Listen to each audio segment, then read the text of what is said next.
are listening to Fast Track Podcast, the place to be to fast track your personal finance or fast track your business, or both, through a series of conversations with those who have learned it, done it, and made it.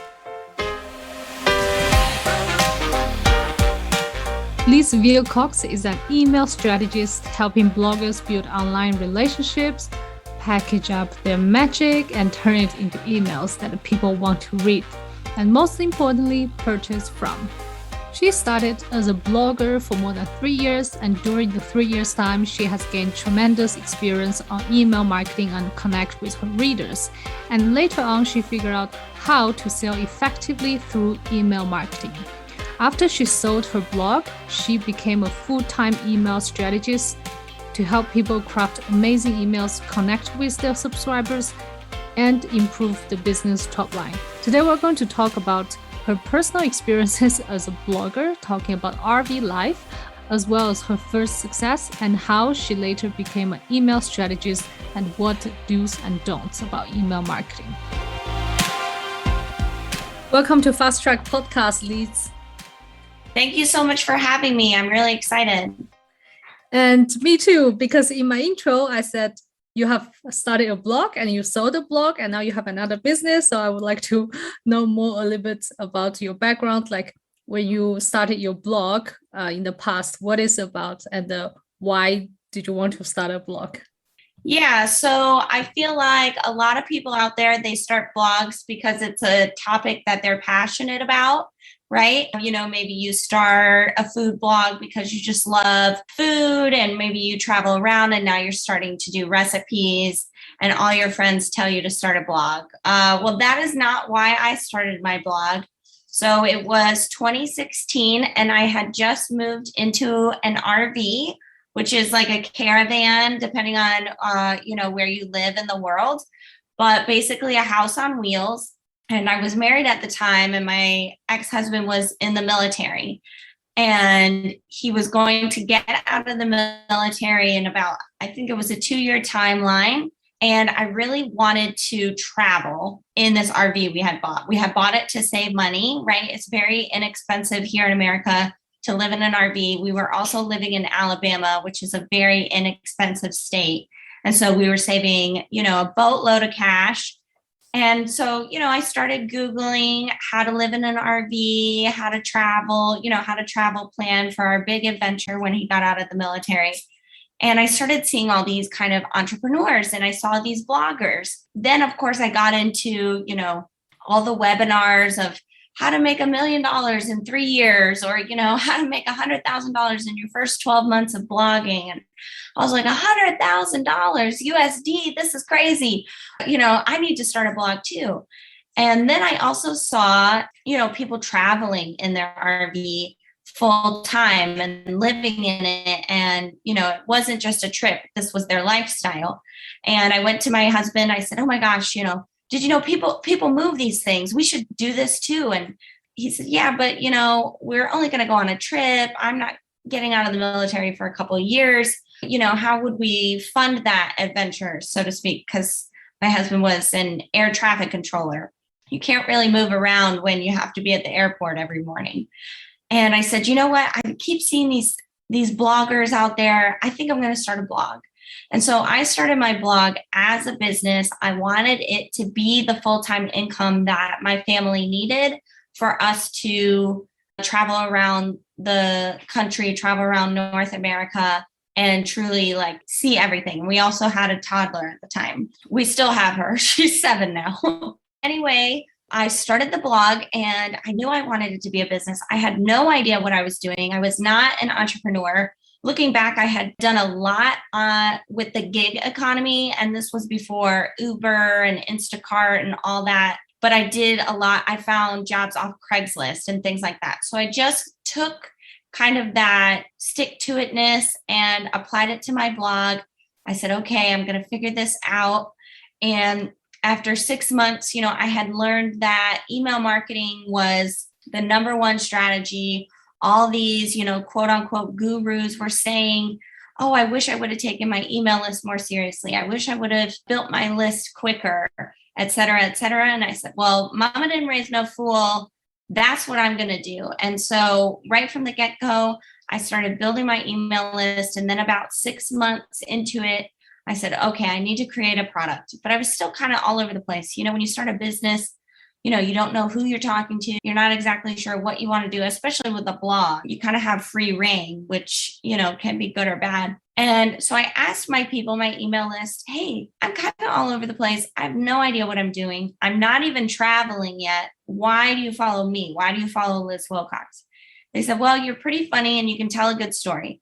So my very first product was a collection of funny stories. And I want to say, whatever your idea is, whether you want to create a blog, your e-commerce, whatever it is, my first product was a book about poop.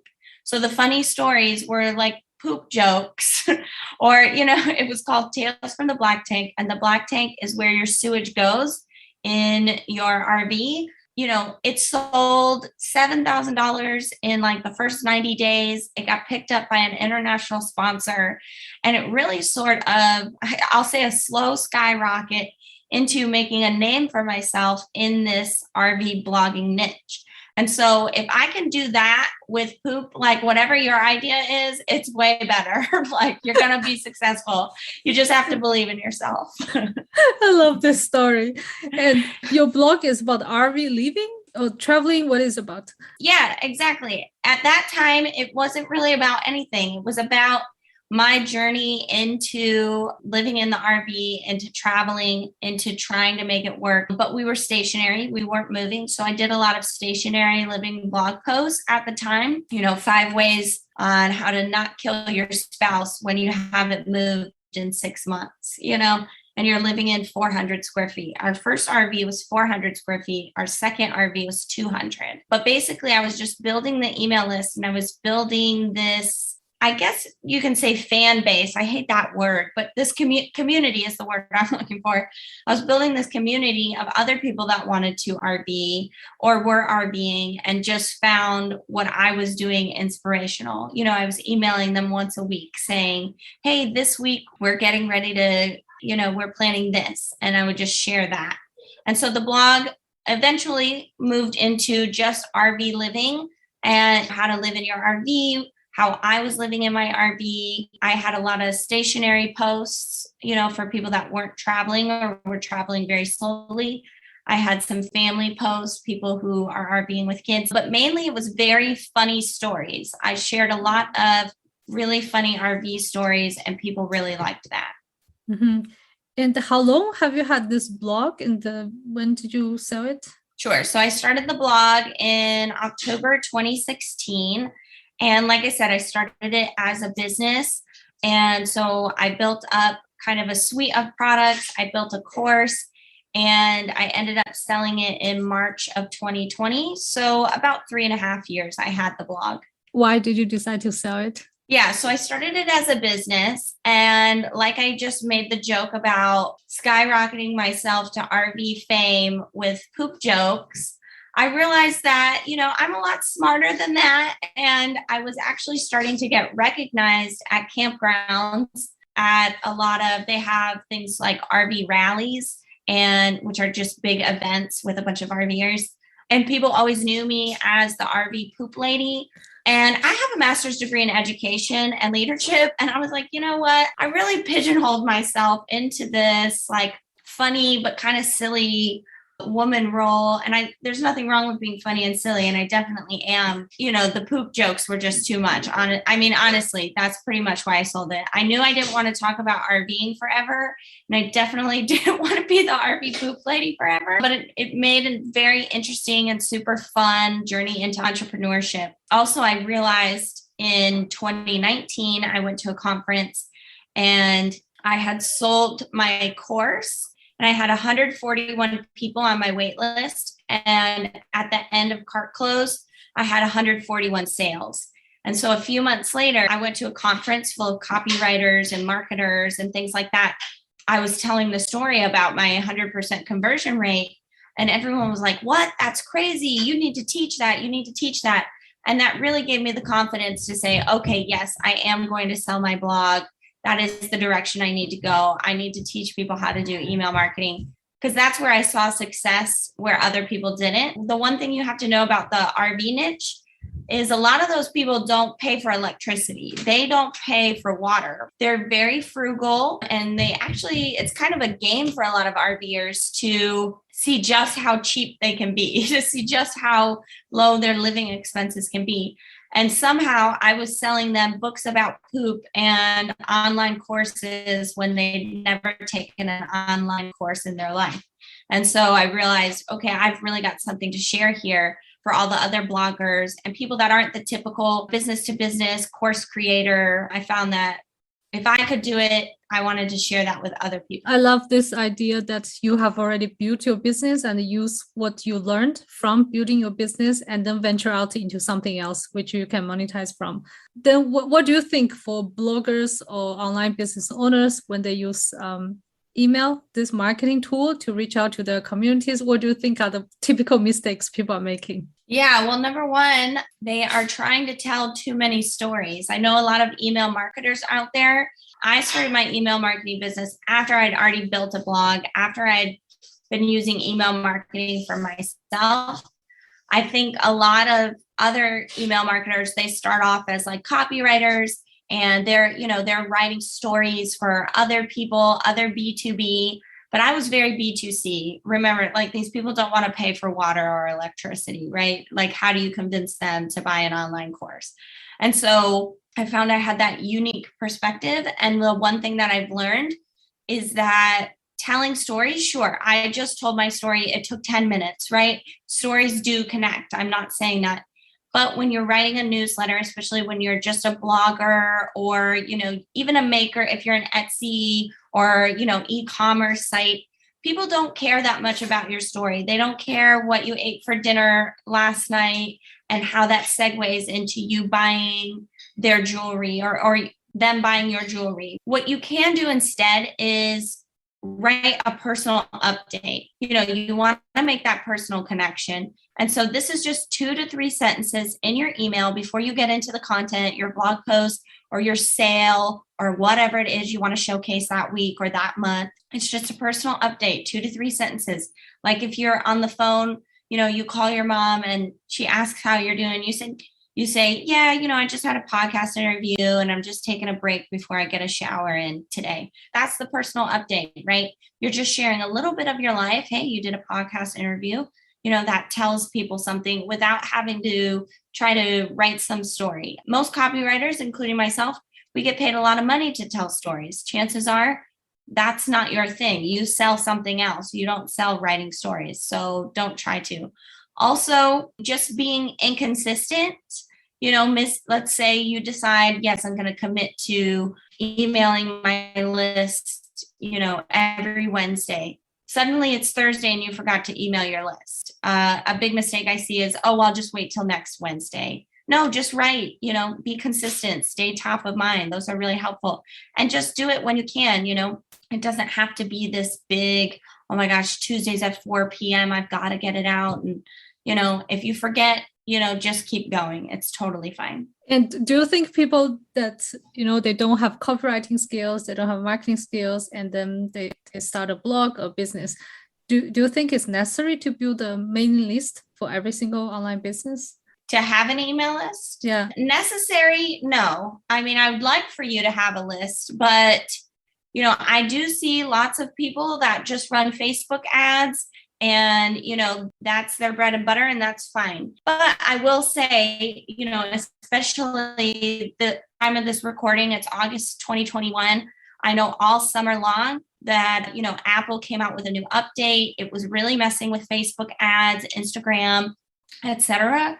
And so I don't think it's very smart to put your entire business into, the Facebook ads or the ads bucket. It's not necessary. You can make money without an email list. I've seen people do it. I've done it.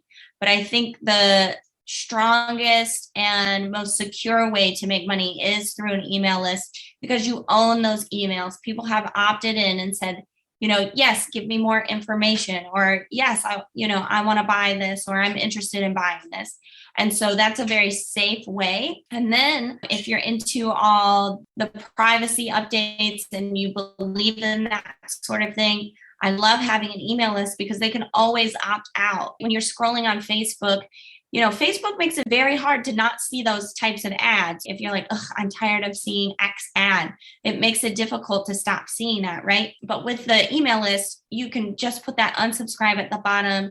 They can opt out. It's very two-sided, which I really, really like. Also, with an email list, for every dollar you're putting in, when you do it right, you can expect $42 in return. There's really nothing like that. I know I was just at a friend's house and her whole business, she has the email list, but she gets a lot of leads from Facebook.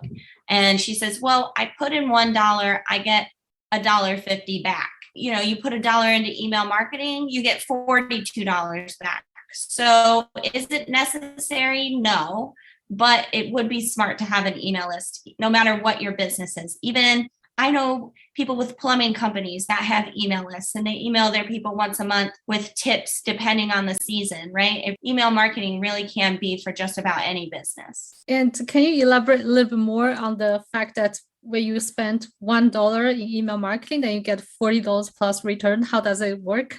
Sure. So number one, you actually have to sell to your people. We all hear that buzzword funnels, right? But basically, you can just have simple email sequences. When someone opts into your list, you can take them through a sales sequence. And because it's email, people act differently. So let's say you go to your actual mailbox, right? You go out to your mailbox, you get a few pieces of mail, and you're looking for something that you actually want to open, right? Like if I got something from Yasi, I would be like, oh my gosh, actual mail. Like, let me open that one first. And so if you can create an email sequence, if you can create this persona in the inbox, that acts like that, like, oh my gosh, Liz Wilcox, she's in my inbox, let me open that. And then you build that in trust and you sell them something that is relevant, the conversion rate is going to be much higher. So you can, let's say I use ConvertKit. It's an email service provider. Before I had 1,000 subscribers, I paid $30 a month. But for, it's $30 a month. So you think, by the end of the year, I should be making six figures for my email list. And I was pretty darn close with that last year. So basically, you just want to be selling to them, not every single email. You don't have to sell every single email, depending on what your business is. But you always want to be putting offers out there. Like I said at the very beginning of this podcast, I asked my people, why do you follow me? And they said, funny stories. So I created a book on funny stories. You can go to your email list and say, hey, I'm thinking of creating X. Would you buy it? And if they click yes, then send them a link to buy it. And so that's how selling and email marketing works. And it works so well because it is one-to-many, but it feels like that one-to-one. And if you do it right, you can really channel that one-to-one. You can, ask people, hey, what do you think about this? When I sold my course, 141 people were interested, 141 sales. That was because I had built up this sort of community, this sort of friendship with them. And they knew, oh, Liz Wilcox is really, really paying attention to what I need. And by the time I had sold, had created the product, created the course, I had already answered all their objections about it. I told them the price. I shared what was in it. I did, X, Y, Z, all the little pieces of it. I had told them. So they knew whether or not they were going to buy by the time that I opened the cart. And you can do that with email marketing. It's not like every time you send out an email, you're going to get $42 per customer or whatever. But if you do it right and you build out those sales sequences and you keep putting different offers in front of them, people are going to buy. And like I said, maybe about 5 minutes ago, if they don't want to buy, they're going to opt out, which is good. It's good. You pay for your email list, no matter what provider you use. If you get enough subscribers, you're going to pay for it. So you want the people that aren't going to buy, the people that say, no, I don't really like Liz. She's not the one for me. I want those people off my list because I pay for it and I want that stat to be true, right? And then personally for me, I send once a week emails and I usually put some sort of offer, whether it's a reminder of a product I already have, or it's, hey, I'm going to do a paid live training next week, or it's, someone else's product. I usually try to put at least a PS so they always know like, hey, I'm a business. Does that make sense? Yes, correct. And on behalf of all the people who are, for example, building an online business or just starting out, when you talk about, ConvertKit is $30 per year, and then they need to create something to sell, to build this relationship. What if like they have no experience with writing emails? Can you give like is there like a formula how they should follow, or what should they do to start? Yeah, I love this question. So I actually have a formula. It's called the 20-minute newsletter. If you're taking more than 20 minutes to write your newsletter, you're doing it wrong. I know that sounds harsh, but I'm going to tell you how to do it right. And normally this is a product I sell, but it's just something that I want everyone to know. And it's so simple, especially for those online businesses. And if you have no freaking clue where to start. So number one, like I said, start with the personal update. So just a greeting, hey, Liz, and then the personal update. So a personal update might be, I took my kids for a walk today. It was a disaster. I don't want to talk about it anymore. Moving on, right? Or something like that. Or, I made dinner last night. That's not my normal routine, but everybody ate it. Just one little tidbit of your life. It doesn't go into detail. It's very simple. Like I said, just like you're on the phone with somebody and it's like, hey, what's up? And you just spit out that 2 to 3 sentence thing. That gives that personal connection. It gives insight into your life. Like, oh, everybody ate it. That must mean she doesn't live alone, without saying, I live with X, Y, and Z, and then you can just segue into the main content. And this is where people can get really frustrated and like, well, how do I segue from talking about dinner to my blog post? Here's how you do it. All caps, anyway, ... What I really want to talk about is my new blog post, my new podcast, my new YouTube video, or this thing I saw on Instagram, whatever it is you're going to actually bring up. It can be that simple. I know when most of us sit down to write, we think about our high school English teacher or whatever language you speak and how they told you how to write, and you have to have this beginning, middle, end, and there has to be a climax and an antagonist and all this stuff. No, it doesn't have to be like that. You're writing a newsletter, not a novel. It can be simple. So that personal update segue, right? Which is just, anyway, what I wanted to talk about is blah, blah. And then whatever the blah, blah is, you can go into your podcast. Hey, I interviewed Liz. We talked about email marketing. Oh my gosh, you have to listen to the part about her first product. Spoiler alert, it's about poop. Or something like that, right? Or, your blog post. I wrote this blog post. I kept writing, or I decided to write this blog post because I get a lot of questions about X, something like that. And then you can say just something like, hope you click over to read, to listen, to watch. And then you just, sign off. And that's pretty much it. Just remember that personal update and that segue can be so simple. Remember, if you're taking more than 20 minutes, like you're really overthinking it. Okay, tomorrow I'm going to send out a newsletter. I will see how long does it take me to write it. Good. Well, here's the asterisk. Like sometimes the first couple times, especially if you don't write a lot in your business, it could take 30 minutes, but keep following that formula and you'll get quicker and quicker. You'll be able to come up with that personal update, be like, oh yeah, today I went for a run before X, or, whatever. And this also helps you out because we opt into business people like Amy Porterfield and the like, and they have these beautiful newsletters and these awesome stories. And then they somehow segue and you're buying a $2,000 program. And you're like, how did they do that? I'll tell you how they did that. They hired someone like me to do that. They do not write those newsletters. Those are expensive newsletters, I'm sure. Don't try to keep up with that. And also, if you're not a B2B, like if you're like I was, where, your people aren't used to buying online, or, it's not as easy of a sell. If you don't have time to write the newsletter, chances are your person doesn't have time to read it. And so just giving that personal update and just getting into the meat of things. Remember, they gave you permission to email them, but only about this or that. So just give the personal update, and that helps make that human connection. and then get into the content. And that helps you keep the promise of, I'm going to email you about email or whatever. Does that make sense? Yeah, makes sense. Totally. Thank you so much for the tips. And lastly, for the audience who are either building an online business or think about building a business and then want to create an email list, and they probably want to learn more from you and where they can find out about you or your services. Oh, yeah, thanks so much. So I'd love for you to join my email list, obviously. And if you want more example newsletters, when you opt into my email list, I gladly give you permission to steal any and all emails that I write and use them for your own. Take out whatever the heck my personal update is, put yours in. Take out what I'm selling, put yours in. Use them as templates, as frameworks.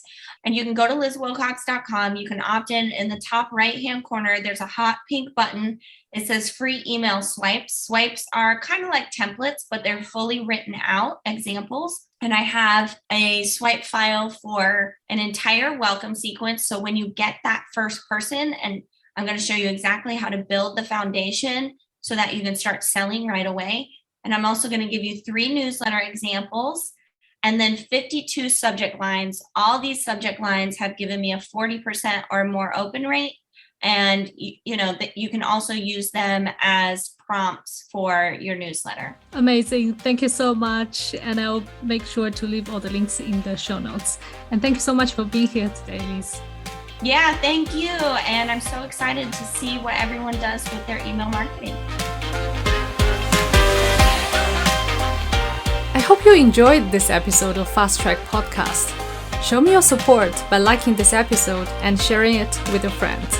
Join the Facebook group at Fast Track Podcast 1, or you can find us on Instagram, YouTube, and of course the homepage fasttrack.life. See you in the next episode.